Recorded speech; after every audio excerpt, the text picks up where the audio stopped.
everyone, Kelly here, and I would like to talk about all the books that I want to read for middle grade March.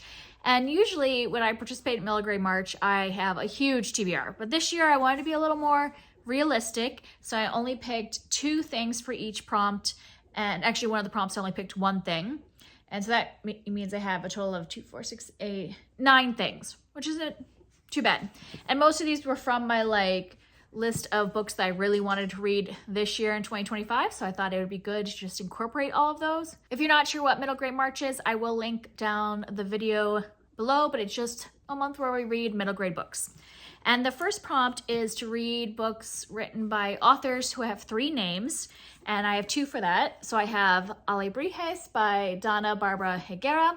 I had bought this at the very beginning of last year because I was really excited to read it. I loved her first book, The Last Cuentista, and for some reason I didn't end up reading this last year. So this is definitely top priority for middle grade March. I think it's going to be another kind of like sci-fi dystopian type of book, so I'm excited for that. The other book I want to read for this is Amber and Clay by Laura Amy Schlitz. And this, I think it takes place in like ancient Rome, ancient Greece, something like that. And it's told from 2 different perspectives, and one of the perspectives has is written in verse, and the other one is just regular prose. And I've heard really good things about this one, and so I am looking forward to those 2 for author with 3 names. And then I have 2 books for flowers on the cover. One is the group read that we're going to read. We're going to be reading Plotting the Stars, Moon Garden by Michelle A. Berry. And this is a retelling, like a sci-fi retelling of The Secret Garden. I'm looking forward to this. I didn't really have this on my radar, but it sounds fun to read like a sci-fi retelling of a classic. So that one definitely has flowers on the cover. The other one that fits this prompt is The House with Chicken Legs by Sophie Anderson. This is a Baba Yaga retelling. I've been meaning to read this for a long time. A friend of mine had given me this with her notes written into it, so I'm very excited to read through this and be able to see what she thought along the way. I like this cover. It does have some flowers on it. It's also shiny, which is one of my favorite things about middle grade books, is that they often have shiny covers, fun covers. So I'm looking forward to that one. And then the next prompt is to read a book in a series, and I wanted to continue some series that I have been reading. The first one is Nightfall, which is, I think, the 5th book. Oh no, book 6 in Keeper of the Lost Cities by Shannon Messenger. And I read the first 5 books a couple years ago. It's been, I think, 2 years since I read book 5. So I really just need to read this or give up on the series, because I'm getting to the point where I'm going to start forgetting. And these are really huge books that I don't want to reread. So if I can read one big book in middle grade March, it's going to be this one.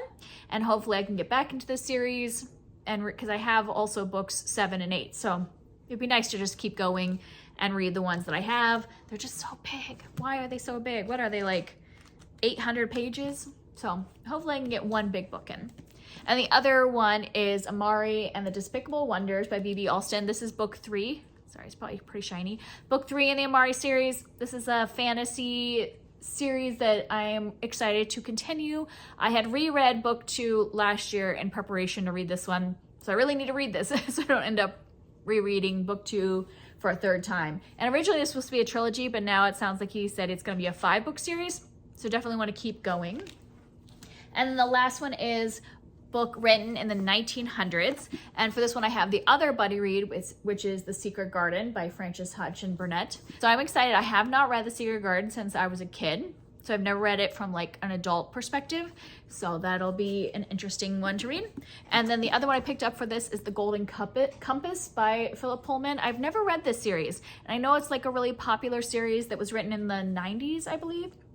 And that was just the time where I was old enough. I would have been like in high school. So I was old enough to not really read middle grade fantasy, but before I started reading middle grade fantasy again as an adult. And so I just completely skipped over this series. And so I would like to read this and see what makes it one of those like really popular series that have held up as being ones that are still being, adapted. I mean, there was a new adaptation, like 2 years ago of this series. So I would like to actually find out what it's about. And so that's it. I said one more.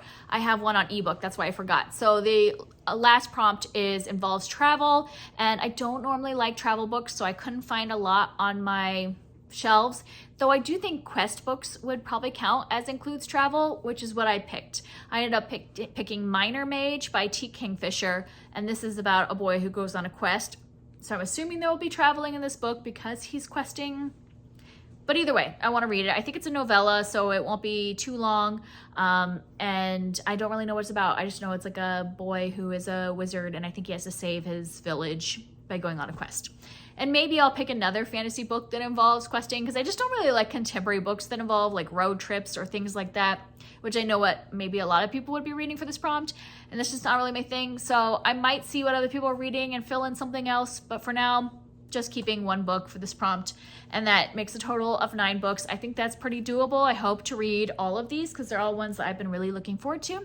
And that's it for me, the 9 things I really want to read during Middle Grade March. If you'd like to share down below what you would be reading for Middle Grade March, I'm really looking forward to it. It's one of my favorite times of the year when we do like lives together and everybody talks and chats about what they're reading, and I'm really looking forward to it. And I'll see you next time. Bye.